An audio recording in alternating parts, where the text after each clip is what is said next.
여러분, 추석에 산소와 납골당 가실 계획 다들 있으시지요? 가셔서 예를 갖추어 음식도 드리고 소원도 빌고 오실 텐데요. 그런데 혹시 산소와 납골당에 가셔서 반드시 지켜야 할 것이 있다는 것을 알고 계신가요? 많은 분들이 산소 예절을 잘 모른 채 그냥 무턱대고 다녀오시기만 하시곤 나중에 큰 후회를 하시지요. 예로부터 우리 선조들은 산소에는 꼭 이것을 가져가라 하셨고 가서 해야 할 행동과 하지 말아야 할 행동들이 따로 있었습니다. 이는 복 중에 복인 조상복을 얻지 못하는 행동이기에 명절에 산소에 가실 때마다 특히 주의하셔야 하는데요.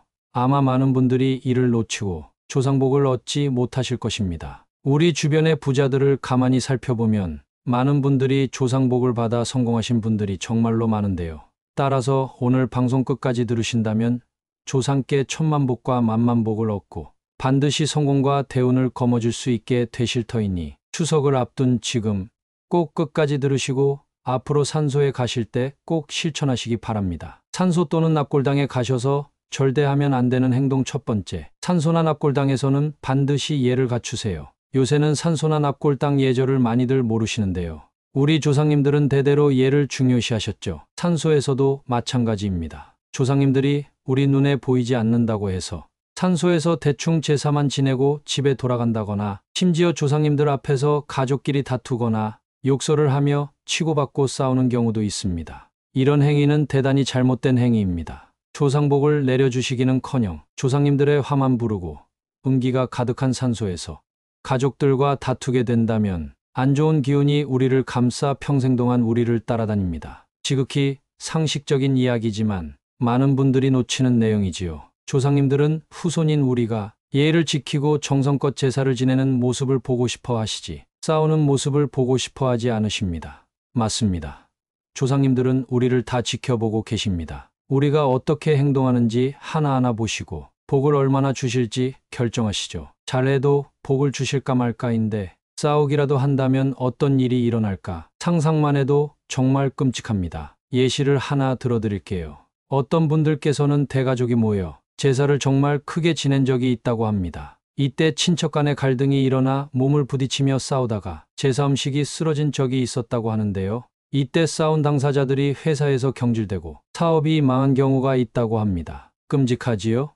따라서 우리는 조상님들이 보이지 않는다고 해서 아무 행동을 하는 것이 아닌 항상 예절을 지키면서 조심스럽게 행동해야 합니다. 그래야 예를 중요시하는 조상님들이 여러분을 이뻐하시고 큰 복을 내려주시는 것입니다. 두 번째, 산소에 가실 때마다 벌초를 하지 않고 돌아오는 것. 간혹가다 벌초를 하지 않으시고 제사만 지내고 돌아오는 경우가 있는데요. 만약 그렇다면 정말 큰일 날 행위를 하고 있는 것입니다. 무덤은 조상님의 집입니다. 여러분은 집이 깨끗한 게 좋으신가요?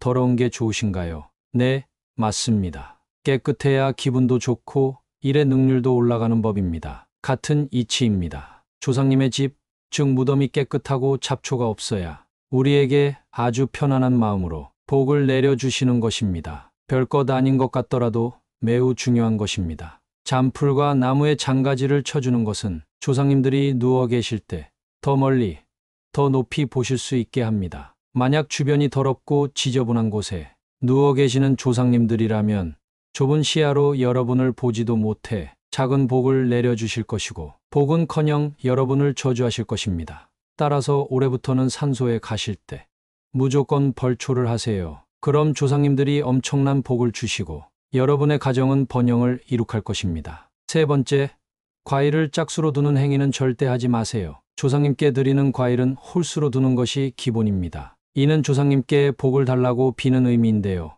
음의 세계에 계시는 조상님께 홀수, 즉 양기를 드려 음양의 조화를 이뤄 앞날이 트이게 하는 것이지요. 따라서 이것은 조상님이 저승에서 우리가 있는 곳으로 내려와 복을 주시고 대대손손 만사형통을 주시는 힘을 드리는 것입니다. 또한 과일의 꼭지, 즉 머리 부분은 칼로 도려내고 제사를 드리는 것은 기본이니 다들 아시고 계시죠? 머리를 쳐서 드리는 것은 단순한 행동이 아닌 조상님께 정성을 들여 최고의 음식을 바치고자 하는 존경의 표시입니다. 과일 윗부분을 깎는 것은 깨끗하게 정돈하는 것이고 조상의 축복을 통해 풍요로운 삶을 기원하는 의미를 담고 있습니다. 만약 여러분이 산소나 집에서 조상님께 제사를 지낼 때 과일 개수를 짝수로 드렸다면 그동안 복을 받지 못했을 가능성이 굉장히 큽니다. 따라서 앞으로 과일을 올릴 때 반드시 홀수로 올리세요. 그럼 조상님들이 여러분께 복을 주실 것입니다. 네 번째, 조상님들 앞에서 절대 푸념하지 마세요. 간혹가다 산소에 가셔서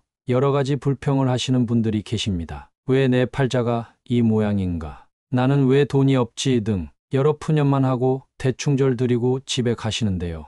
이러시면 절대 안 됩니다. 역지사지로 생각해 보세요. 여러분이라면 푸념과 불평불만만 하는 후손에게 복을 주고 싶으신가요? 절대 아니죠. 조상님들도 마찬가지입니다. 여러분들이 산소에서 불평만 한다면 조상님들은 여러분들을 외면할 것입니다. 복을 주고 싶어도 주지 않으시고 오히려 더 큰 시련만 주실 뿐이죠. 따라서 조상님들 앞에서는 아무리 힘든 일이 있어도 절대 티내지 마시고 항상 예의 바르고 공손하게 하세요. 그럼 조상님들이 여러분을 예뻐해 주시고 반드시 큰 복을 주실 겁니다. 네, 지금까지는 산소에 가셔서 조상님 앞에서 절대 하면 안 되는 것들에 대해 알아봤는데요.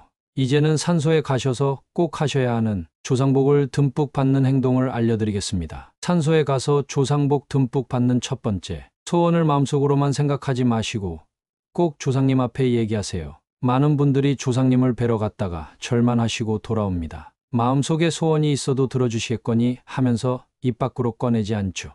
하지만 이렇게 한다면 조상님들은 여러분의 소원이 무엇인지도 모르고 들어주실 리가 만무합니다. 만약 이루고 싶은 소원이 있거나 꼭 부탁드리고 싶은 게 있다면 제사를 드리고 난 후 꼭 말씀을 하세요. 조상님, 올해 우리 아들이 승진하게 해주세요. 조상님, 올해 재물복이 터지게 해주세요 등 구체적인 소원을 조상님 앞에 빌어야 한다는 것입니다. 이렇게 해야만 여러분의 소원이 뭔지 아시고 복을 내려주십니다. 또한 그냥 말하는 것이 아닌 정성을 다해 구체적으로 말해야 합니다. 구체적으로 말하지 않고 두루뭉술하게 소원을 말하신다면 조상님들도 그 진위를 모르시고 엉뚱한 소원을 들어주실 수도 있습니다. 또한 대충 얼버무리듯 소원을 말한다면 조상님도 한 귀로 듣고 한 귀로 흘리십니다. 따라서 또박또박 여러분의 소원을 제대로 말하는 것을 꼭 명심하세요. 두 번째, 항상 조상님들의 안정을 기원하세요. 돌아가신 조상님의 심신이 평안하고 안정이 되어야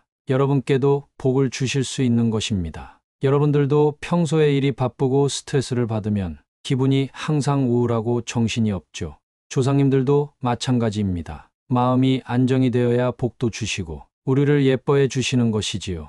저승에 가신 조상님들에게도 나름의 걱정과 염려가 있으십니다. 여러분들을 어떻게든 도와주고 싶은데 그 마음이 닿지 않아 힘들어 하실 수도 있는데요. 필히 조상님의 안정을 기원해 조상복 얻으시기 바랍니다. 세 번째, 큰 결정을 내리기 전에는 반드시 산소에 찾아가 조상의 지혜를 빌리세요.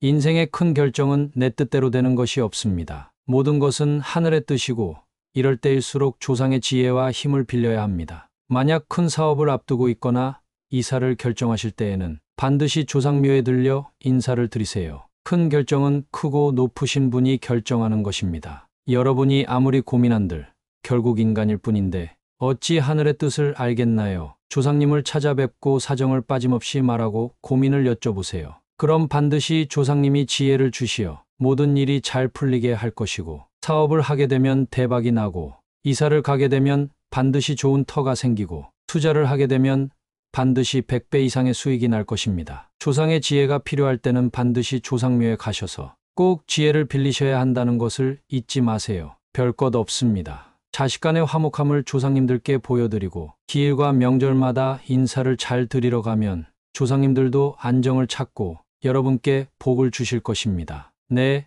그럼 한번 정리해 보겠습니다. 조상복 달아나고 잡기가 들러붙는 어긋난 행동. 첫째, 산소나 납골당에서 반드시 예의를 갖추세요. 둘째, 산소에 가실 때마다 반드시 벌초를 하세요. 셋째, 과일은 무조건 홀수로 두세요. 넷째, 조상님들 앞에서 절대 푸념하지 마세요. 만약 이것들을 지키지 않으신다면 복 중의 복인 조상복을 얻지 못하실 것이고 번영을 이룩하지 못할 것입니다. 그 다음, 반드시 조상복 얻고 재물복 쏟아지는 행동. 첫째, 소원은 반드시 입 밖으로 꺼내어 구체적으로 말하세요. 둘째, 항상 조상님들의 안정을 기원하세요. 셋째, 큰 결정을 내리기 전에는 반드시 산소에 찾아가 조상의 지혜를 빌리세요. 제가 어려운 것 알려드린 것이 절대 아닙니다. 누구나 상식만 있다면 지킬 수 있는 것입니다. 옛부터 모든 사람들이 지켜온 것들이지만 이것이 현대로 들어와 그 의미가 퇴색됐고 심지어 젊은 사람들은 이런 기본 상식조차 모르고 지내죠.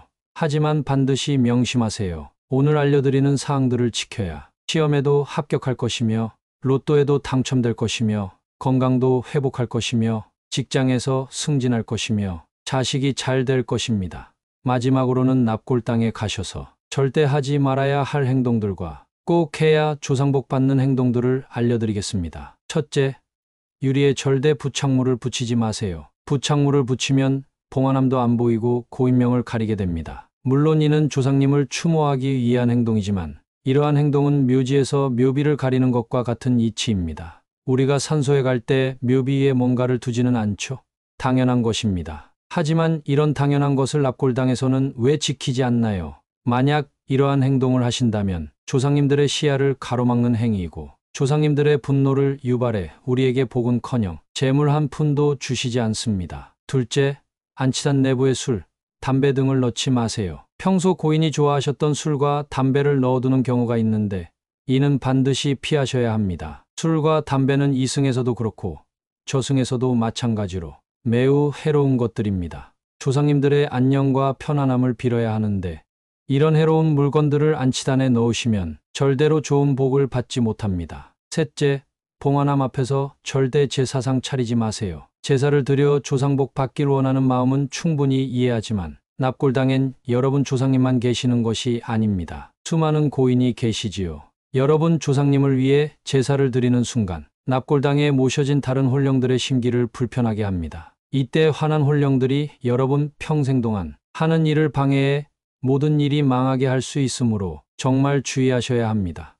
네, 납골당 예절까지 알아봤는데요. 여러분, 혹시 조상님 앞에서 이루고 싶은 소원이 있으신가요? 만약 있다면 지금 영상 보시면서 댓글에 적어보세요. 댓글로 작성하고 선포하는 행동은 세상에 내 기운을 알리는 것과 동일한 행동입니다. 세상이 내 소원과 기운을 받으면 그만큼 내 소원이 이뤄질 가능성이 높아지며 내 좋은 기운이 남들에게도 전달되어 그게 다시 내게 갑절의 복으로 돌아오는 것이지요. 나뿐만 아니라 남들도 똑같이 복을 주고받으니 선한 영향이 작용해 좋은 일들만 일어나는 것입니다. 새해 풍요롭고 내가 원하는 일들이 일어나게 하려면 댓글로 선포하는 것은 아주 좋은 방법 중 하나입니다. 오늘 알려드린 것 꼭 실천하시고 차례 지낼 때 꼭 조상님께 소원 비는 것 잊지 마시기 바랍니다. 혹시 차례 지낸 후에 이 영상 보셨더라도 너무 걱정 마세요. 조상님들이 여러분의 안타까운 마음을 헤아리시고 너그럽게 생각해 주실 것입니다. 따라서 너무 염려 마시고 항상 조상님께 감사하는 마음으로 살아가시기 바랍니다. 영상 유익했다면 구독과 좋아요 눌러주세요. 제게 큰 힘이 됩니다. 감사합니다.